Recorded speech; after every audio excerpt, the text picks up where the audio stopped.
นิตากพ่อขันเวทักจิไลเดียนิตากพ่อตัวเลยได้หุ่นงานา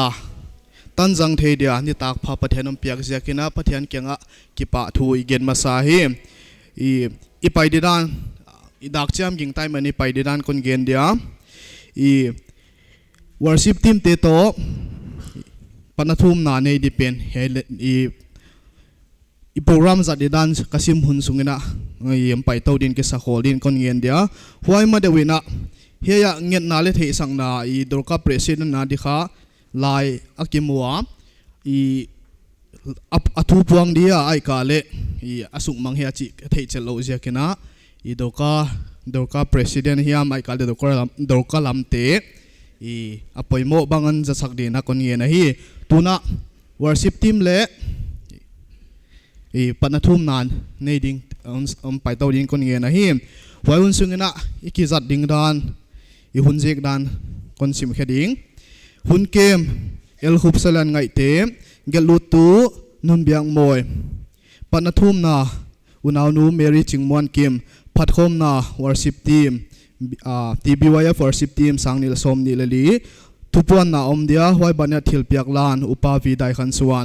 ลาโพลBetuel BYF la pol thugen na heu tu pat hango mangwalte waiban akipa thugen na heu tu pa hawgolian le dei khang na reverend h lai thang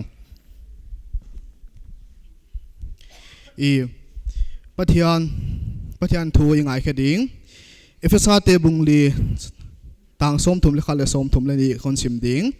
khan na teng teng thang pai na te he na te kinak na te le kigen sia na te teng teng no te kipan koi hia kin om hen aselam kide isang na teng teng to pathianin khris a no te a hon ngai dam bangin khal le khat ki he pi to a kilai na tua in ki ngai dam to cha tun to pa na lai sang tho sim itan cha te hun wa zol hen thum nai de ngal di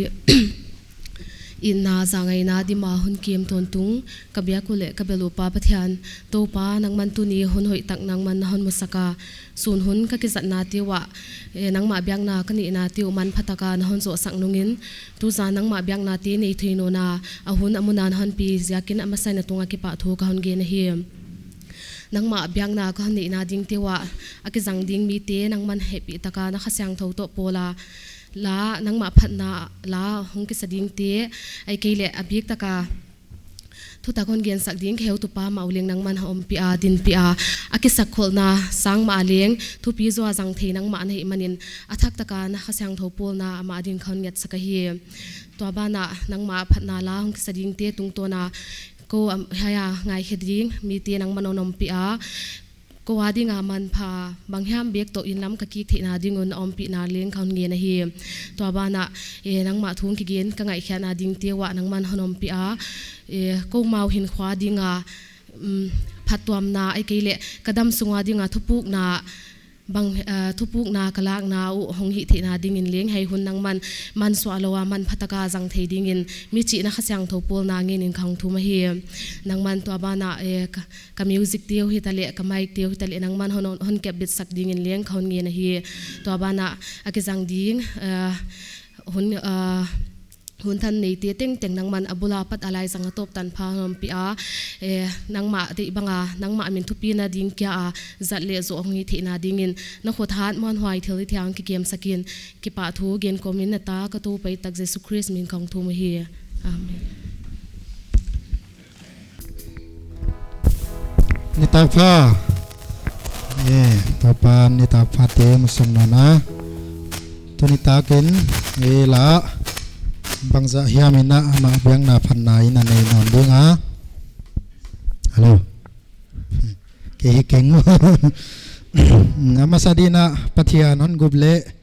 kwa hia mon zo thei ding china ama biang na phanna ina nei de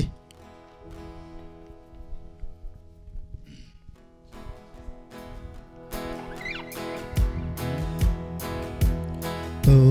pa ki pa Azamay na nuamu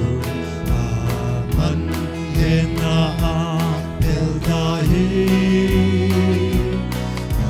si sanata ang hangin awe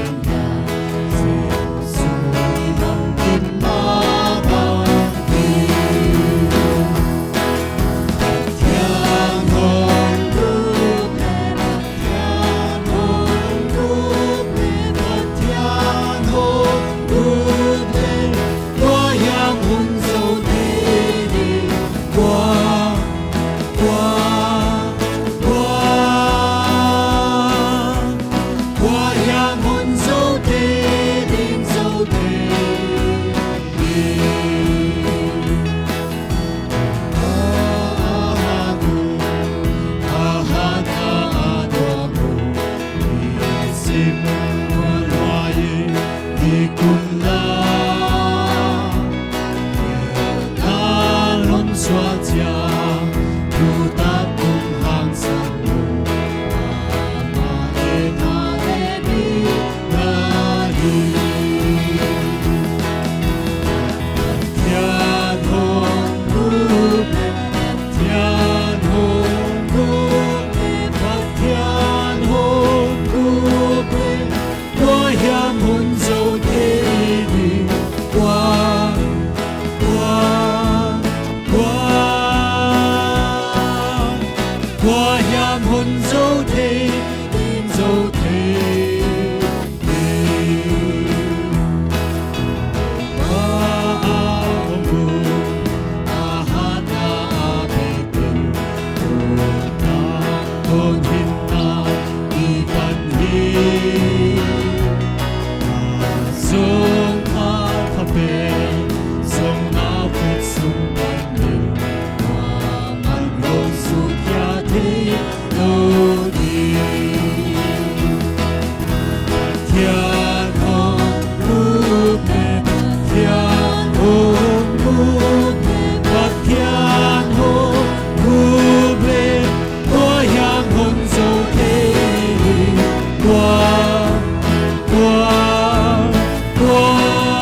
dia kipanina thupuan tamlo khon nei di ahong tungding October somni lengale somni legukina EBCC Zayona senior pol khompi na pangtiam dinga heuna kha evangelist mangswal lalin thugen na nei dinga hi evenga kipanina na pang senior pol senior LB te kha kiginni sunle ni tak bana sintom ni tak hei huntia na pangte ki helcha ding ni kinge na nule patel leng itate hei huna tel dinga anaza sakson ding in leng ki jak sang na kon bol hi bana hi sintom ni tak lam da ngai na hei program atel ding peuma danga biakin tun kim cha ding hi chi hi ki jak sang na kon bol hi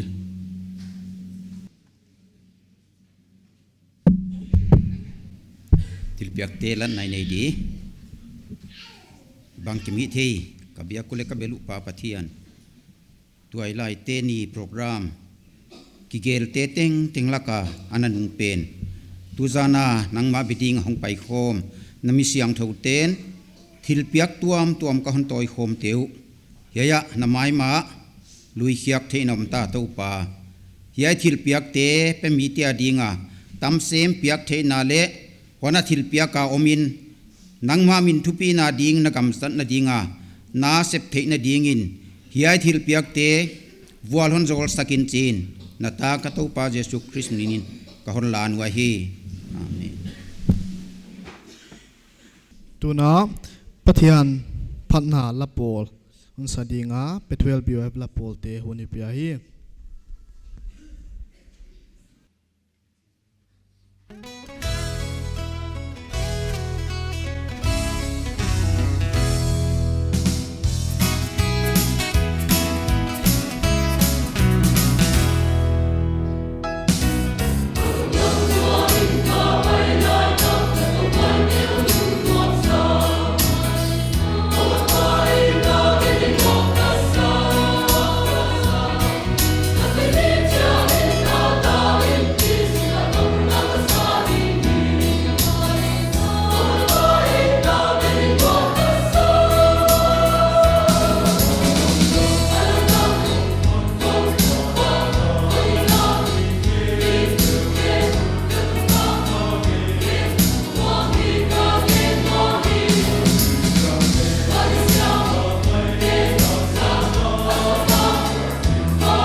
pathian phatna siam thakon sakhia ituai lai la polte tunga I kipa thui ge na amaute tungton nen pathian thupina ipia hi hiak sa isak hiak sa ibo hiak sa teng teng tun ton topan thupina tanghen lan tuna pathian wazol na tangina hunchil helawa I hun jang dina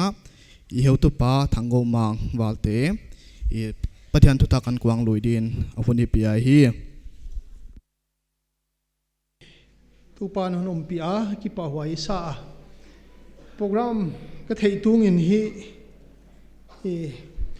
hupur le hupur sim mai gle ka hi a kela maleng ka kisu ga I thei dan danina ki sakhol na bang kine abhik ta ka hi Bible kule saw mo me chilo de thu gen mi ale ki koi holloi ja kina hi cha khat ve khong phajang cheu chi te hi kei pot khak na a hi a u chilo wai cha a hi la ki zoma lak to dan dan chi te hi ki to ki a hi lo wa hi manina hi ai khong hi a hi sun sun khong ei mai de o ka chi sima ki pa huai le ka sa phu le ka phura le lampang ta ka hu phur huai leng ka sa ki pa huai ka sama ma ai banga ngai na taka tualai ten hon chial nau sap thuam ten hon chial nau ki pa huai ka sa hai biakin sunga thu gen nunung pen di zoma lai mo pastor pa to ka ki hoa jan lam ni jil tom ni na eng huai ma ka hi dan ka thea ki pa huai ka sa son so na hi a hoi zo lam del hi jakin mo sap tuam ten le veng tuam tuam ma ki pat ki pan ai zo na lut khom pol leng I oma mun dang a kun thei leng na omwa he mun a kun thei leng na omwa kun hon thei lo khami na tam zo mai do o ka chi sima toy lai te la ga hi ka ki gen ta sap tuam mi pi te la ga hi ka ki gen tam ki ya thango mang ka hi a mangte chian sapule hi mina mangte te dion sapa pawa wai ja ka wal tion koi saka hi wa ken khabul lama vi thango mangen ga chile college te khong bangin le mangte te khong inon sep sepale atop lama ke min le wal te si khoinon gel sak jan jan wa college lam ten le ken ka gel chu uchilo dewin ka gel zela le ke vek ka hi a mangte on chi hial chang una hi le chu hi lo tho in ka ki ko ya mangte chu hi ve tho gai singa ta khang lian ga hi a ye muna lam ka kum som ko le saki boy kum boy ma February a hoi hong paisuk ka hi wa boy kum non pol som ka zo zo ina GBC ka lu ta som ko le gya tina som ko le gya da ka lu thi tu tanom swak ka himaya student ya ka lu ta anyam pen ki panin GBC zil thei teng teng zilin wai zo ai cha sem zuinga dan khatin ka oma wai nung leng hun tam zo chu asunga teng asunga tengin warden na bang tu a ka sep lel ani ve na hita a sang ni le som bangale warden bangana om to cha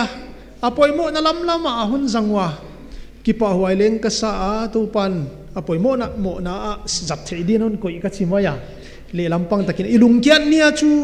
bang pen hi dia om le ga ya chi ya le om the ya le to pa to hoi ta ga ki thua chiang ina hi le poimon sak namun munang ko ya GBC sungma chu hi changina office lambanga katua changin librarian in charge bangkala library staff ka hi akeleng lecture bang kipya warden banga om tu le dina warden ekomina lecture hi le teaching hi le subject tom chik kala a jak chu heutunu grace ngai vung retire akipatina agal zilte coordinator MTC to len khomina china ka oma kipa huai ka sa lunglu thuai ma khat leng ana hi asunga naw pang te kem na leng lunglu thuaya hon thum pi zel leu chinu thuai ka sa ke hi mi pi ching lo tak leng ka hi ajak chu kanaw pan laina ka pi ching zo banga GBC ka hong lu tanuam ka saloma ama hostel khanuam salwa ka hi ka hong ki pan na in sung to te ka hi zudia ma ka thei ke ya nuam salom ama in GBC kha nuam salote lai cheki omin haile ki hailai ki nau pang lai u cheki om ka graduate nunga leng wai sunga teng den ka hi ja ka wai GBC te dang na theu mo wai dang gin chiang an nek tu tana so ko le gya da ki pata tu ta wai da khat vai hom na no ki omin chin ka kai hom pi te khong hi pastor khong heun chin evangelist khong ong heu e cha hong pi ching simu hi veo akela aburuak kibang ahwaya environment kibang na omom lai ka ichanga ka kichiam nui di chiang bang ole e bang pi ching lo do ki le kilom chidan pastor pate to le kai hom man ka hi ya ekele ke zo nu nga ke sep nu ngang kai hi chi le ka thei zo non ki ai cha tam lo ta mo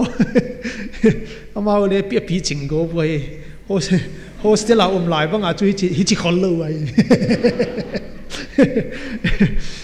ke kha ki bang rengin ka oma thum nan phok zel leu chini sap tuam ma ban di hi to pan ke tung to na na sem na lian pi ki nga in ka theya student te lai siam na lama hi le teacher te mo puakin ka koya uchilo anung changu gam tat kho hei kilom pau gam kilom zat nun nem na ichi te khong le mi i the na ichi te khong hi hostel a hon zil hiat ke nga lu le azil khiak na du hunom lo mole amun di omlo wai zia ga hi kana kha thu pi ma to panon pia khi thu pi ma hi ka chia pastor ki sathei tak di khong bible college sa ki pat ka hong pot sak dua ma chi leng la la wa ya hi wai zia kinon thum pi zel leo chin ke ka vuak suwa ka le imabana i sap tuam heu tu di i pastor di te khong i missionary ti te khong hi khamilo di hi mayu vuak suak di hi mayu ke om na kha thupi sa ka hi to lai te la ka gen khina ke kha kingai sang khat ka hi ka chia ke le ke ki mi hoi sak ki pak ta kha leng ka hi kana hi nuam ka sa uchilo MTC la ma leng tu kuma graduate leng i oma kum non chenga i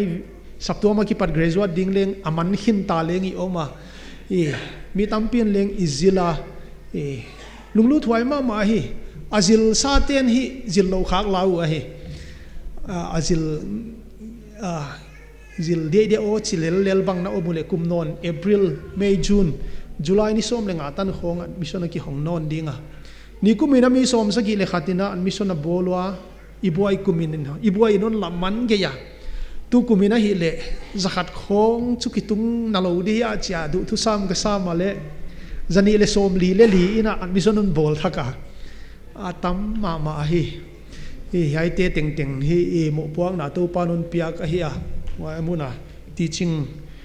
subject kalak te to thum down phok zel leu chinu thwai ka sa tu lai tak hi ka ong thol lai wi tu ka le kal non sung ka khol lingwa khol zual semester ki kala ni som ni le giatina program ka pan non dingwa hostel te chu ni som ni le sagi ina program ka pan dingwa he nidang ina GBC a hostel a hi dak so mina ki khomna ka nei zelwa pathian ni tu ina hi le jing kalina ka nei non tawa sun hun te hi local mi te mani saptuam mani local saptuam ma ki khomu hen lan zat theina na wa ki sangu hen lan khotwal mi lo te leng ata theina na wa ki khomu hen lan Sunday school naw panglama ki zangu te ki zang ding wa toy lai la ka ki helu te ki hel ding wa chi hi amao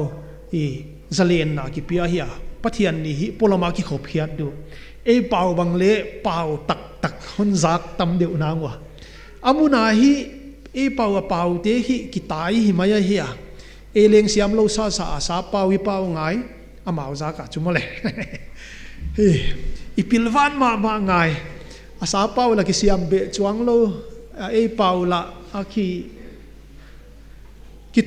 tom hi ta hun tam pia ke huwa jaga ke pau leng naw pang sima hi student teleng polamang ki khom tamu he lanung ki jang tamu he lan Sunday school ang ki jang tam leu hi pau bang le pastor hi chang wa hi hon pai su ka chi khol lo do hi wai to le iet khom ngai hin ka theya poimo ka sama ma hi upalam ten hi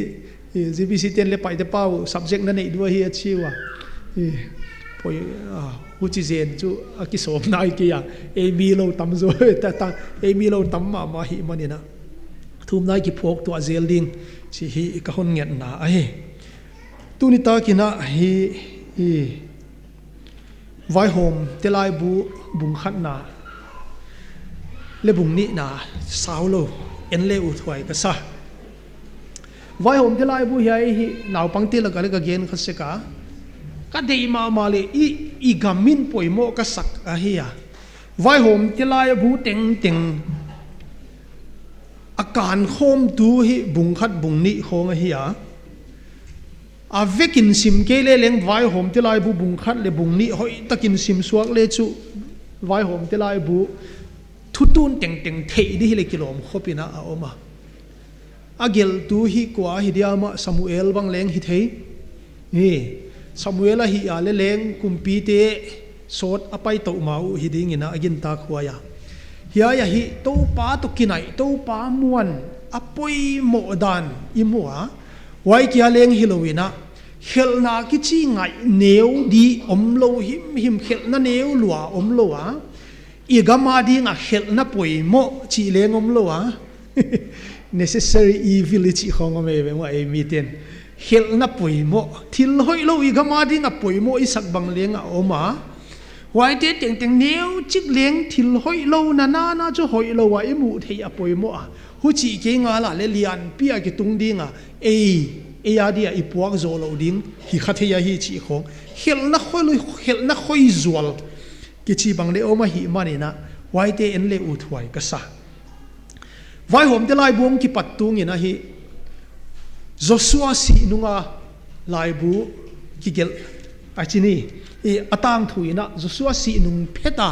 tang thu ong ki sun zom a hi vai hom te lai bu hi hoya yel le Joshua hong sia Moses si ina asi ma ina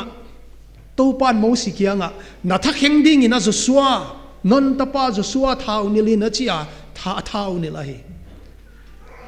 Aron asi dekina Moses kianga Aron ton pi in la hortanga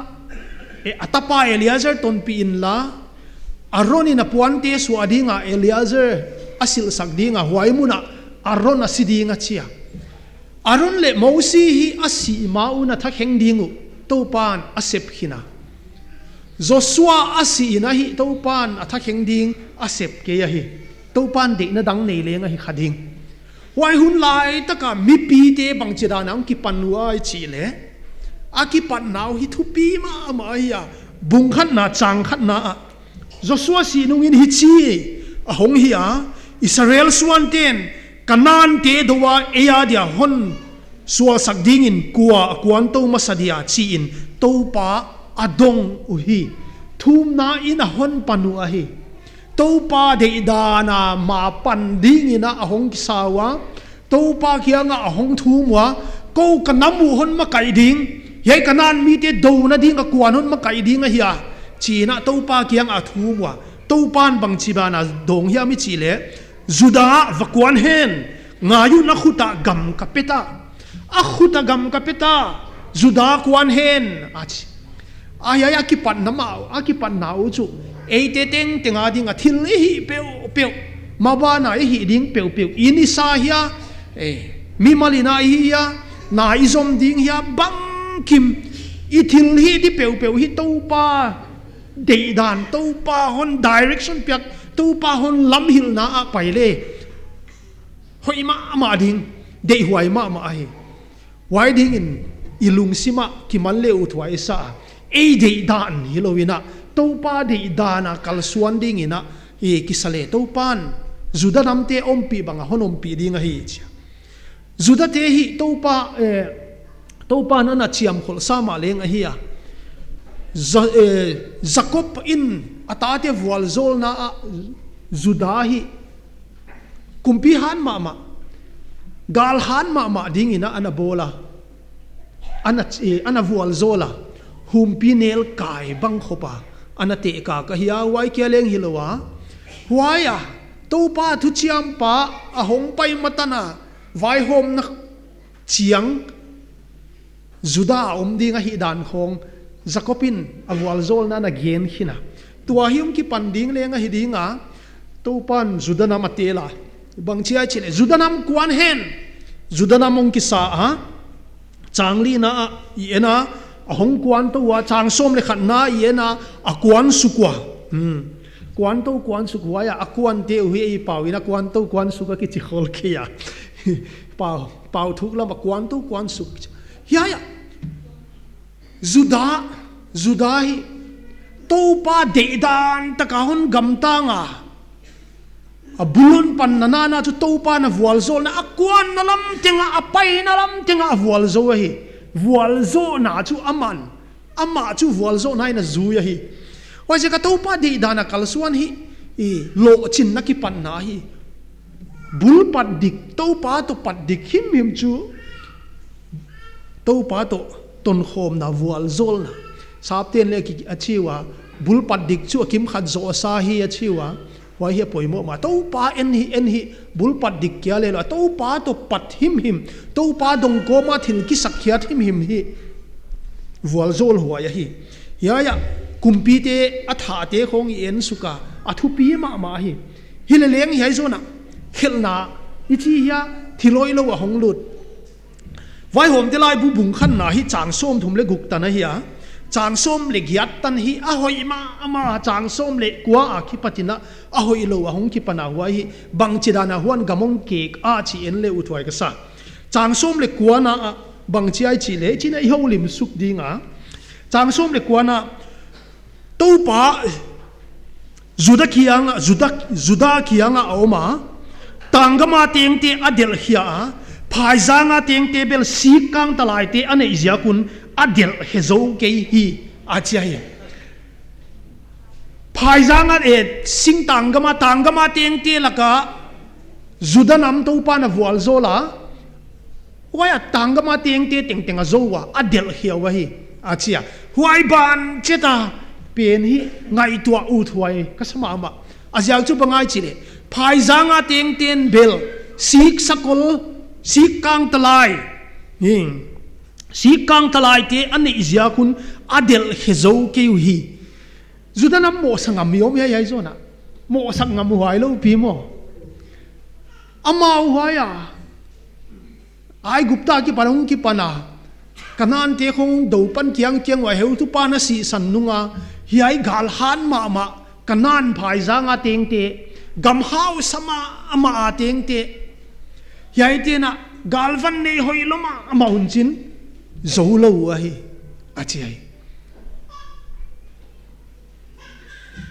om lotel lekilo mole om lotel hi som ko le saki den ka gen kha som ko le saki boy lai khong i boy tung khong kop za thau to AK47 ki do chu zo hak sange ngai mo a thei kha na om di kha upalam te kop za thau to AK47 ki do chu hak sataka hi hile ipang suak zo vele to pa hom pi na in hai zo nak poimo ma chu hiya hi galvan hoilo wa aki hekei kidona akinga ke to pan bang chai chile mun dang khonga en leo chin kidona ke ya hi anachia kidona to pa hi ya galvan hoi nei te avual zo ding to pa na chi mong lo hi yai muna zuda vual lel na chu suan lam hoi ma hi suan lam hoi ma mai chi teleng hoi takin ngai to le suan lam bu ching hi lo hi en veng le yai ka gen na ziak chu bang zia kai chi le Joshua asi de kwani na namte avual zo la namte athu hi la bungsom le sagi na atop lam bang sima le bang chi ai chi le kanan mi te lau ke yun sikang talai nei ma leu sikang talai nei ma leu na khut suwa to pa na hon pi ai vual zo na chiam khina hi athu chiama o ma hi avual zol na la hi mosi le hi tho waya ka no wading in nam thu pi zo hi ma leu leng lau ke yun kanan gam na tun chiang una wai kanan mi te nam thu pi hi ma leu le lau ke yun na khut suwa to pa non pe dinga hi achia to pa muang ko ma agam tan na pewa to pa it ko ma to pa akitulut ko ma agam tan na pewa to pan amau te vual zo na apia Israel te tu ka to pa thu pi nan the ya om ke ding wa mu le nga om ke ding wa en leo chin a history Judah te history Israel te history khong alung lu thwai ma Moses hun lai na galvan tel het loa Egypt te zo to pa ha na zia ka ngai to leo chin hoya go na som te teng teng hong iet le Israel te pang het loa to pan zo sak a hong pai wa anung lam wa faro se pai si kang talai zaguk a se pai thu pi pen te to a om wa amalam wa tui pi sana om wa huai hun lai leng to pa thil hi theina ina ama wa damu a to pa thu pi na ding ina huaya faro le heute teng teng chu tui la ka akelum a hi huai tui pi sana ki patin a hong pai su kwa gam keute hong ton wa to pa thu pi na mu wa kido na khat hong om hi vi o Exodus bungsom le sagina rafidim a hong tunguna amelek te na maute analam tan mo ko ei chu na ambus mo ko lam kala ai china avado phut mo ko amelek te hi le galhan ma hi wa mun khata ten kim na ne lo wei cha vial va ka hi wa amau nek jong na chu huaya Midian gam kim khonga hi cha vial va te hi wa wai amau gama nam khat hong lut chu mu thei ma lo wa hi wai jakina Israel te ava atek mo ava do phutwa Moses le ham ha ka thei ke hi china age na hi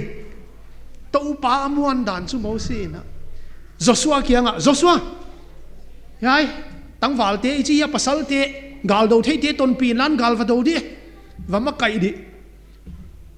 Joshua ka wa ya thu pi lo nai lo ai kene ya hi le wa tang tu ka va pai to ding a chia Joshua le a heu te wa ya phai jang la ka phai jang a refidim phai jang a amelek te to akidowa Joshua te ngai to leo chin wa ya tuipi sangkan khin phet gam kewum ton khin hak sataka lampi pai te ne ding leng mu gina lowa phun te mo a ha lo ding u chi le gita khwai lo hi Wai te to amelek galhan ma te hong ki ro a galvan ne yu bangche banga chi i thei pi ke nam sawane yu hileleng awal zo nau chu hiya ya hi Mosi wa ya tang tunga avakal towa tang tunga kal towa a khuda zak chiang ina to pa thili theina ina Joshua le heute awal zo lama apangu a khuda kiat sup chiang ina Joshua le heute awal le lam ina pangu Joshua le a heute ama kai te ki do siam na zia khiam le galvan hoizo ne izia ka wal zo hi kewa to pa thil hi theina wal zo hi ya ya van fidima why ma chu a hi apoimo Israel ti ading ina Joshua hewina galahon dowa hoi taka je to pa thumanga dik tat taka hong do chiang ado layu na hi le Jericho kulbang khong mau di het lowa amau pang het lowa kim vela pai mai chim zoi hileleng adik lo chianguna khoneu chik ai khwaleng zo lo ngai to le chin hiaya bung khat chang som le kwa a kigel Judatena kanan phai zanga teng ten si kang tala ya dei anei manuna a hol khezo ke ukichi hi suan lambu ching hi ma lo suan lambu ching hi lo to pa muang he lan to pa to alu akalu dik hile wal zo ding wa hi chiang sa hi ya ala gel tu pana huai thu teng selina hoi takina gela thu pi ma ka sa hiai thu ka su lai na hi ka sun masak lai na hi mulkim huai leng ka sa je na hi ngai to le suan lambu ching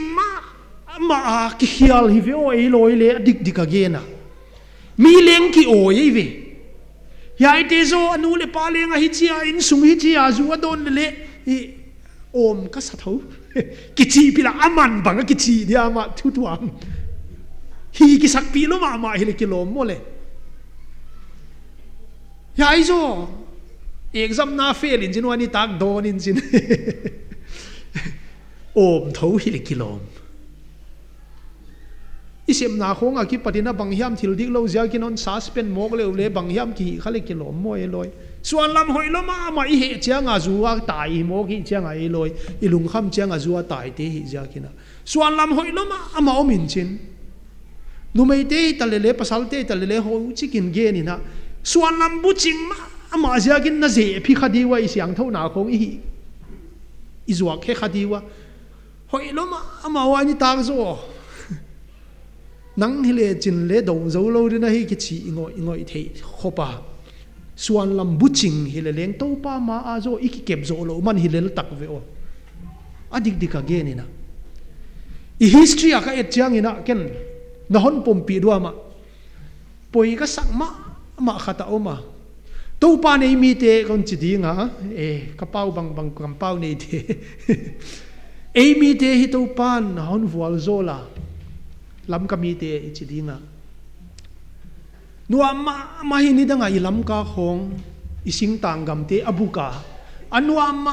ma he government la maleng Ethiopia to paleng I ta sanga jakwa som sagi le chi khonga ki patina hi khal thak na hong tunga mission hal na to panun nak vual zol lo ikam vual zol lo ma ama e loi leng sing ta lam te bang chu again chianguna ei kho thei ma ei pian ma hi a apuana khong suwa wai mission bom of tu khak namun munwa kap le mawa mayu thu pi ma sanga jukwa som sagi le gyat banga ulian kem ni ve na ne wa ei mi te na ei saptuam makai na in leng a hi mai theya cv zone te loi thu ge ni na omwa midang dang le he tu no dim sangai te khong counselor na omwa Amy mi house ate officer te YPA PNC tuam te loya social organization am heu tu te sap tuam heu tu te yai te tengin kem khong nei dupu ulian kem ni vena som sagi le gyata mission compound na newa to pani nam vual zol lotel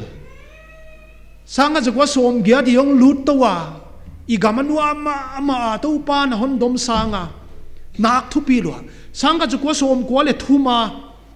som ko le sagia silver golden jubilee lob lai bang chu siam sin pol pi thu pi kisaloma ama hi loin I gari ne keng ding to lampi ki zui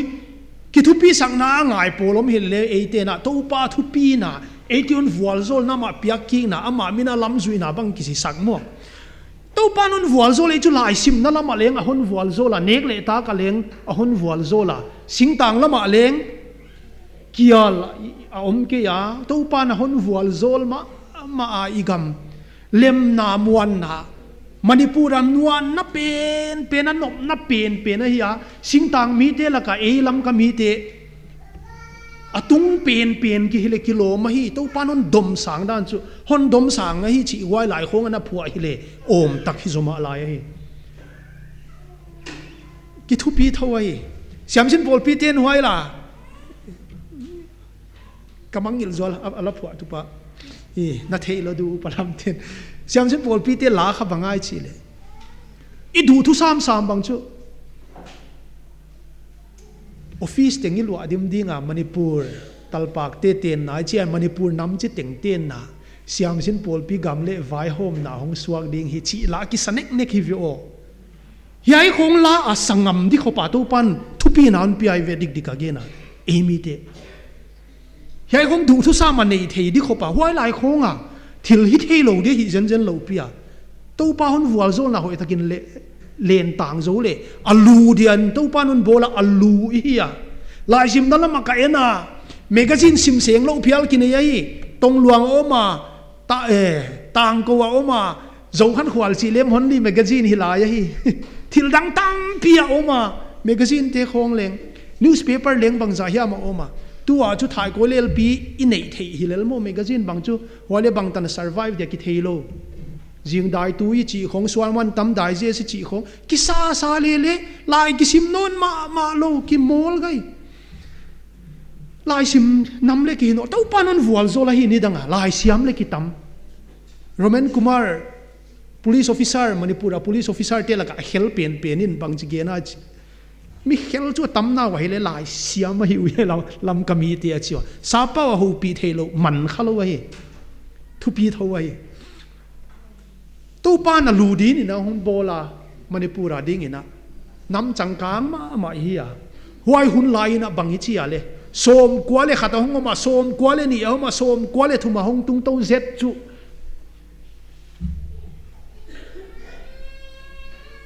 loin ikimi kianga namte iena amau nei bang bangi nei ke le chu hi ten nom val du i go i thei sia me amau nei bang bangi nei ke le ti amau kap thei kap puak thei bang bangi nei sam ke ya le e te mi te no nom val du hi to pa hoi takai bia ka nungi zuya i lungkim saklai na to pan thu pi pen ina emi te hon ko ya isap tu am hon ko ya a huai din mu nei de tang hu jia kina to pa kianga ikibel se to pa i bel sem ding i chike ya mi te nei bang nei ding ina ki satowa suan lambu ching ma mai wai lai khong a thu pung na bol hi khaleng leng ken leng hu chidana hoi ana saloding na ka ki ngai to a he suan lambu ching ei voi min thau ne ya en nei lo di suan lambu ching ma hi le kilo ma hi suan lam hoi lu te la hi le ya ina tu i nam dang te tunga hon leng sak ki ya e le e ki san na tunga poi ka sama ma hi to pa siang tho takin na bel ngamina anas kasi ulele kasi du chingam hopina omle chu e to pan hiai tana hon koi ka ging taki adik dikina khang thu a to pa aki a oma khang thu a to pa akila ka to pan na se ma hi adik dikin yen le en veng le nam changkang chi te a hoi tang pe Russia te khong bang le en to pa thailo nam te isakhadia adik dik again a mi za a som ngaval orthodox christian hi wai Russia te khong le adik dik again thu pi lo tel tho wai en igun double him mo e loi te na America chi khong le Israel chi khong i pan pi him a thil hi ho yu le hoi lo thu tuam e again u chu to pa o ma hi kena ka gen se ka sang ni le li ku bina wai khong en chu ka gel hang la ya sem pan hi jagin le naw pang chi graduate hin pan chau i na jagin chi ka gela article khat i na jagin ka chi chu gamin na jagin ka chi na hi hoya mol tunga thu gen na lemna bolte ham phau leigo lo adinga hi manun achia leigo lo adinga kisa satena si san suana mit suana mai tanga ne ya kalisuan sangin alem na ma kalsuan pile leigo kilwa bai zo lo di ya chi khong kana gel kha zada pol chu om wai lai vel khong in chu tu khong in chu zada ngam non dun ka ging take ai hele ka gen u chu bangai chile suan lam hoi bu ching ma hoi ma mi ten leng thu pu na in alata hele ilak fu pe na hi khol ke mai thei khovel i history wai jakina en veng le e loi bang leng hi tho tu khong a leng suan lam bu ching ma i chi demo to pa i muan zo lo man hi le hi ve o thil hoi lo zia thil khat a kilom luat zia kina na va hi khamok dei picnic ni zo kilom lo te lai wai ni a picnic lom te to classmate lui te to vakim mu picnic wai ni chu hi cheu le poi ke na chi khamai di wa suan lambu chingom lo hi to pa kyanga to pa tai san the na dia suan lambu chingom lo adik dikin gen le hi Israel te na hi hel masaku hi to pa na khut sungwa piak sa to pa amuan zo lo zia kwa to pa dia ginom lo zia kwa aginom zo lo zia kwa to pa avual zol na to pa na mawa piak sa kha so hi le lu hi hol he zo lo to pa din ginom le hol he zo do hi azia chu bangai chi le bungli na khong ye le bunga na khong bungli na isim to bang chu he vai hom mi te barak le de borang ki thua tak chu kanan kun pipa zabin asipai heu tu pa sisara sikang talai zakwane pa numei khat to pa lau Deborah ina zoai adik dik again ina galvana wal zo na ke hiai suan lam mai hi suan lam hoi ma hi ai chang som le kwana ilung sima ngai to leo chin khel na na hi khak te suan lam hoi ma sia kana hi khana hi dia ma office la mane gu ki chi te khong so e lo ne gu phalo te hiang mo le ichi vele wa hi le wai te khong bang le hi pha ai om chenga i atung khong a zo ei pat le khol ke ve heu tu ten alom inai chin nei wa ngom ki hom pi diaw wa top changina en leng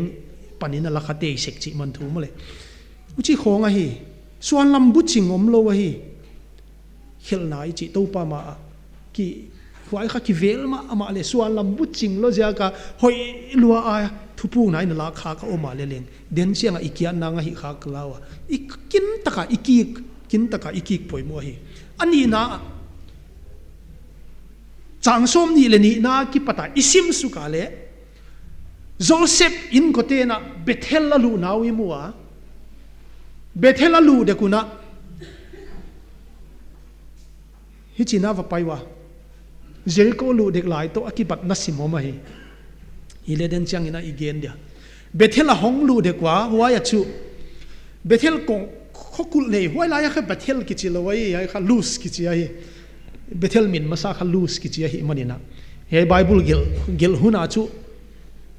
Bethel ki chi ta leng hi mai the isim suk dinga I thei ding atang thui nai chin igen tho dia Bethel khokul hoi pi nei hoi ma nei hi a as tuai Bethel khosunga lu di kha he Joseph in ko ten kha lu ngam lo lu thei lo wa hi chi le ya Bethel a teng mi khat wai khopolama a hong po ta ana ho piwa hiai sunga lu the na di ana hon pan pi ale nang le na in kwan te ka hon hoi dingu nang le na in kwan te ka hon hoi dingu achiu wai hiai vai hom te hun sunga athil hi helma mawa khat a hi ajiak chon gel leng wai mi pan Bethel khom hi pan apan pia khosunga apilu ta Joseph in kotena Bethel azowa azo chai dim demwa hiai mi pa a hing hoyu a in kwan te to himale hiai mi pa hit gama apema lose kichi avasano na hi a khwa be tuan lo hoya afahal pe nu kha Bethel chi pen kha lu sa hi mundang a pai veng in chin va teng tha ka hi I nidang ina sang jakwa som khat le chi vel khonga niulam ka college lak vel khonga mi na teng ta hi wa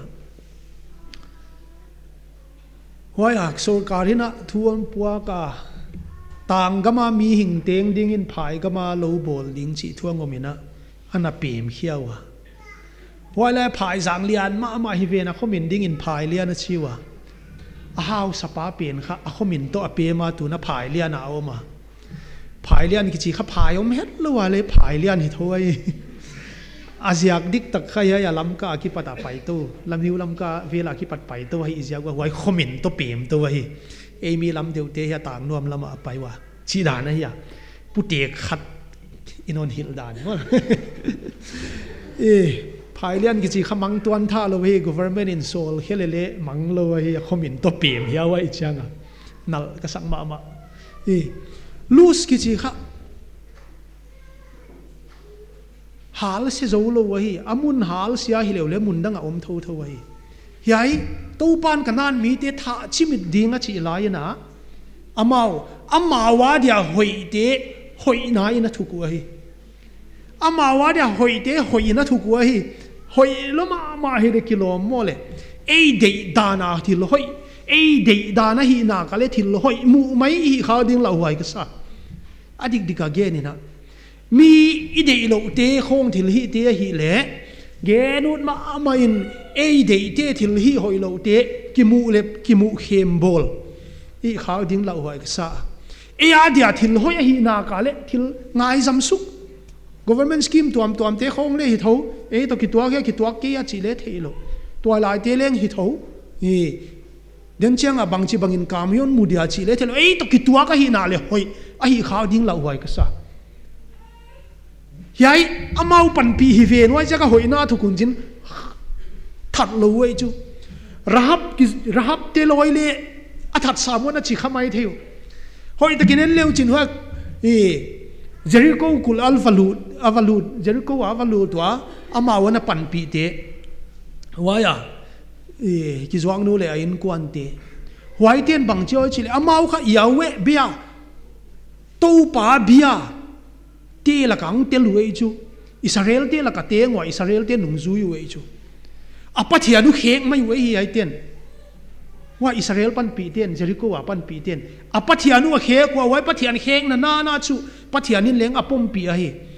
รุทีโมอัมมีอะเฮียตู้ปานมองสีเกียงโมอับเตโตนักกิเตงดิ้งอุฮิเกียชีงอยนัวเฮยัยโมอับเฮเลเล้งเอบิเมเล็กตาปาตองกิเตงวะหอยภาษาละสีนุ่งยินะนาโอมียันุเกียงะนับปัทยานกับปัทยานนะฮิดิงะนัมีเตกับมีฮิดิงนับปัทยานกับปัทยานอปัทยานเฮกัยอปาอหงกิปันนาหอยอปาปัทยานเบโนโลวะอลูนาหอยปัทยานเบียฮินาเลเฮียเบเทลลูสขัวอามิหิงหอยปาอุคะอิสราเอลปัทยานเบียละกะกิเปโลวะฮีมุนดังอาฟปายาขดทักษะทูอิสราเอลเตียนมาบ้านะอ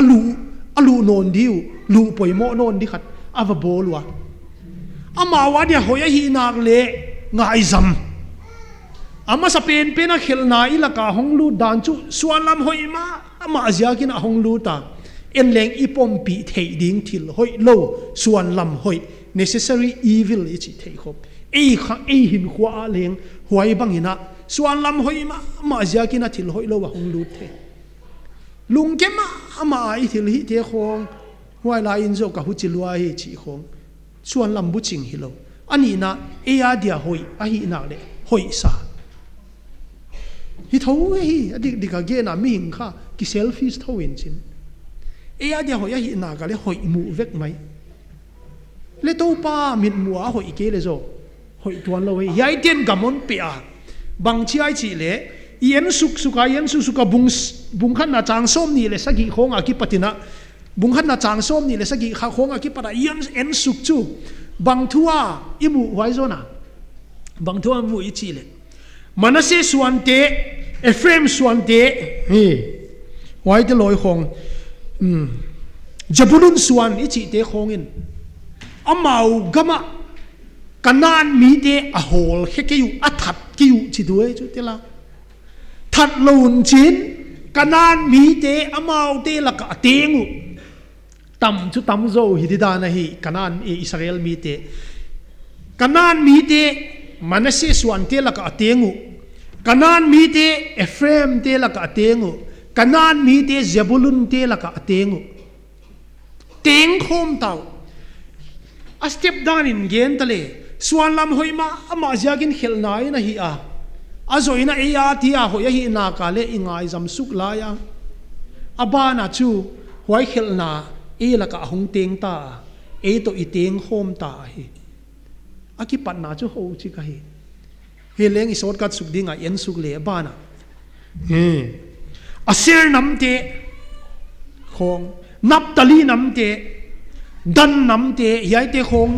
กันนานมีเตะอโหลเฮกยูอามา우กันนานมีเตะละกะเตงจิได้เออามา우กันนานมีเตะละกะเตงวะฮีกันนานเตะมาละกะเตนสุงโซอามาทุเนโซเลงไอคำเอดิงอาตัมโซฮีวะอาฮาโซฮีวะอาบานานับตะลีเตะอาเซร์เตะดันเตะไว้เตะของเย็นเลยกันนานเตะละกะฟะเตงเวจูกว่าดอมินันโซกว่าอาฮาโซง่ายตัวเลวจินกันนานเตะทุนวายาฟะอมเวเฮียอาบานาอิชิมสุกเลบังจุจางส้มทุ่มเละเลีย amorten dan suan te tanggama a hol to hi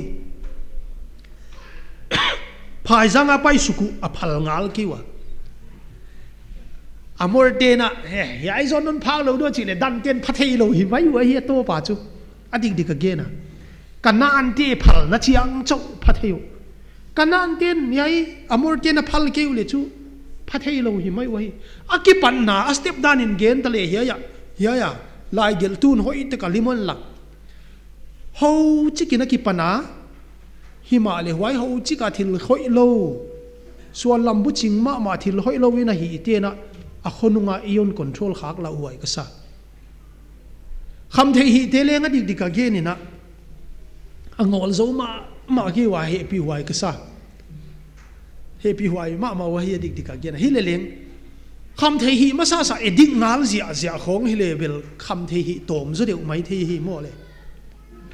zu khat vei don le thoti to the pa dokin ni mai puak pa pek khong hi le chu zu don ngam ta tak leng i tam ke di adik dika ge ne na thil hoi lo hi te ita te hin khwa kilang ngal chet le khat vei thu ina thil hoi lo hi ngam khol ke di mo kilang ngal lo hi hile huai ne yon ne se thei hi a hon net sia chianga agu tak ola hong kilat chianga ai huai thunwa ya ki om kha thei hi kham thei te lengu chi tho wa hi bangza veya ate su ka thei kai thum vei khong bang le tes mai thei wa hi tes ma sa tes chicken top chianga chu a om hun amu hun a hi thei wa zong ta u amu lo ni wa ngol theu amu ni wa hiu top chianga chu alo wa wai lo wa om thei non lo wa hi wai chianga chu ki pek su azo non lo ki mai hi wai sa ka i hin khwa en veng tale to pa de dana panina kal suan pi le hoi dinga hun bang chi bang tengina hun hak sa tuang ma le leng suan lam bu ching om le leng to pa tai san som ke le khen ngai le leng khen mai le ingai zong te leng toy lai ten leng khen ngai le khen ngam mai de i bit zok na nga den chianga ta te ang pom lop amit tui to i om khaw ding la wai adik dik again wai te teng hong ye cheng to pa to ki thua thu pung na bol thil hoi lo leng ne u chik sak lo thu pi taka ngai to pa adinga alian lo le aneu lo na om lo to pa i bel zo na phota le to pan hon pi gi ge dinga mol tunga i pai to dinga i wal zo dinga thang hoi phai zanga i pai dinga to pan wal zo na hon pe dia wal zo na e a hi dinga kali suan ding to pa bel ma le to pa de da ni na diktan na to kal suan le to pa in na to kal suan le ki dam dinga hi i gam leng dam dinga hi chi tengi gen dinga i gen thei sun te to panitan chat wan wal zo le chi ai thuman phatak thu hoi ta ki heu tu panon gen hia itonna hi na pewa pathian to itona pathian to ipat kha poimo ma hi chi khan ge na i mobana pathian to in kwan panding tuai lai lak abang leng yoma ki pa hwai ma uchei manina pathian to in kwan pan thei dina tuai lai te pan thak lani chi kha hedung to na kon gen mok a hi tuna hiai tan tung thei hi manina ki pa thu pathian kyang hi na hemuna pai khom te kha ki pa thu gen di kha iba ki ba a hi manina wain gen di na hi heu tu pa hau go lian uni pi ai pa ki pa thu gen na chi hi ha ki pa thu kha chidan ki khom na da gen ngei lo ka hi a gen pan na hi a ka hon gen dan chu ki pa thu gen na pom sak du hi de hi chika kon ngin masak hi mi pan suk pa dinga i hun asolo na dinga pathian tunga hi ki pa thu hun gen hi pa hi asia ka hi le kumbul a isom isi dinga i committee na i sep swa ding te la kai koi a hi a ani ahun ding te le igwan sa kumbula pata thum nai la khia ka hi a pathian ni hon tang tung saka azo ditan phainon pizza kina pathian tunga kipa thu ige na hi somsak in ni ta ki ni pana tuin ta ka zo ding hi a pathian hoina zia kilo he tan tung izia kina pathian tunga hi kipa thu igen thak thak hi hoi bai na program a tan mun tuam hi a kipia a tan mun chia thi bukim takina chia fel la kisen takina zo veka hi tan mun tang te teng na men hion lo det sing lo kai manina no te teng tunga le hi committee sile tang na hi kipa thu kon gina abi kina de hunong sak i advisor hoi bai na de on khak den chianga i de on khak sak ding revenes lai thang amauti tunga hi amauti gel tunga hi abi takina kipa thu igen a hi hoi bai na kipa thu ge na thum na ding na i pa te i upate tunga hi kipa na lian ma a ibiang na biaif de om ke le hi ibiang na hi mi pi biang na pai nge ya pai dia hi a hi ma le hi lupaten ahon phal sakuna biaif de nuam ta jang thea oi bai na ibiakin phel ding bang le ni biaif de ja ka hon hunga isak ham la ya ja kuna amauti tunga hi abi kini kipa thu ige na hi biaif de zo phet cha hi biakin phela jak ta ri ja kina amau hon phal sak ja koi jang ham lai the hi chi the na ma tunga kipa thu ige na oi bai na i singpi tu suina singpi idon khiwa nuami sa lim le sama ma wa hi ipate yupate hon tulai pa wile hon treat a hi hoi bai na alina inute dorkate inute tunga hi kipa nalian mama azia ka hi le hi dial tunin hi dia hoi pen ma hi hon piawa kipa huai ma hi twala te hi status kone tul hi nute hon piak to siap suap khong hai kila hi wa kipa pi ma ka hi twala ten chi hi ka hon gen hi a nute tungai kipa nalian ma hi nu inute ipate hi ikhovela chi dingai le tung pathian te hi wa inuten bangma hon pe ke lewle hi atungai kipa thu gen ki ge ding te hi a himale ma thil piak thupi tak ten piawa ama tungai kipa thu ye na wajan to lai ti kingai to adinga eni nu le pate bangi pe ki ka sumhia awan hi chi se ke ya yomdana ai ke gam ta bangi sema bangin inute present ipeki ka si kingai to ani chika kon be la phile iwai baina i twilight te goi tunga hi ki pa thu ka hon ki na committee se tangina asia ka hi le hi twilight day program committee in bol le ung le twilight dom ke le hi thaman lo de ja khina i twilight te tampi hi tela nunga khitale tangwa hitale papi twilight te hitale i telveka no te teng tung hai ki pa thu i committee se tang ka hon ge na hi la pol siam tak tak ni sa a i ikisa khol na hi thu pi ma a i no te sia khina i ki pa thu kon ge na ma ba nei program detailing ya sang kal sang zo swan thi ni ki sa chia ding na i ka hon nge na hi hoi bai na i sap to mi pi te i hongwap abula pata hongwap ni niet i bangza hiam yoma no te le hi no te tunga hi i ki pang ma ka hiu twilight te program ei vele chimai le na hongwap siaw wa na tungai ki pa thu ka hon ge na hi hoi bai na twilight ten abi kin hi i biakin kem tu chi dingai chok dar te ka jang man phama ma wa kon chi dinga abi kina hi una pa khu bi ko twilight ten hi ka poimo changna ame sin ne asin lowe bange ani tengi ka wala gai wa vokoi ki ka hi we koi ki lo ka chi ka thei khol ge wa u che hi ni jang kai ja kuna hi ai hun lem tang lai na ama tungal hi ki pa lo til ka hi vai khat pe sai chiang ina chok dar te van amano ka hi sim ja kuna ama tunga hi ki pa thu ka hun ge na hi atok katom na pen ding na i thu gen tu tunga hi ki pa na lian ma a seminar hun zanga hoi bana thu gen na hunli takhi ahong zanga ichial na hon pom saka hunman phatakina hong zanga ahun zatte hunang zat khiak ti yonggen khiak ti hi ale le tho di le hi kilei zo lo ding a hi lai na hi aman to lai ti ading a poimo lak tak tampi le zui thei jang tampi ahong gen khiaka ama tunga hi kipa pen ma hi chi kom ti sila tang kon gena kipa thu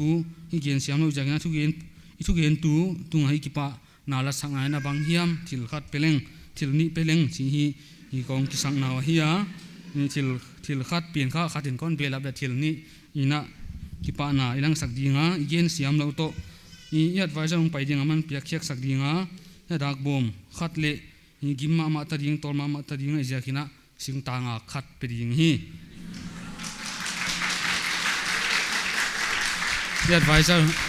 advisor ong pai hin lan cameraman tena ki gungun lan amanan piak kiak sakring hi i tu paleng pai hin la i hi dak bompin i pe masadinga asunga omza hi kon gen da di tu pan len to hin la sing tangak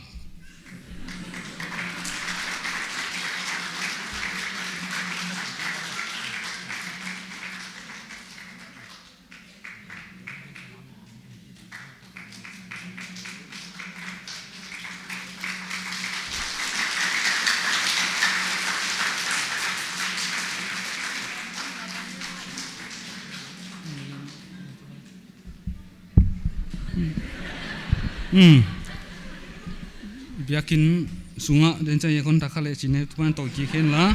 i ne abula kon gen bangna ki pa thu gen nge lo kai jakina kam siama ki pa thu ka hon gen kha yai tinga hiya ka hon gen khak lo ting le ki pa pi ma ka hiu chena pom sak leu chin pa ke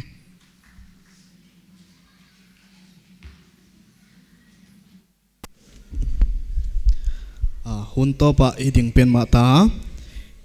tu ni ta ki khom te ha ham pha chia te hi chi kha iki thei thak din ka de ya a hi le i heu tu pa thu gen top na hi ya no na tut na mun khana tut top na hi ya ke leng ke ka mun ka ding top na hi ding a hi mane na i khiak la hoi kom mina a hoi zo nei ding hi chi kha lamen ina i hoi khamit chuan pe ma le tu na i hi sa teng tung to ne na to pan thu pi na tang hel lan de khang na nei de na Reverend H lai thang huni pia hi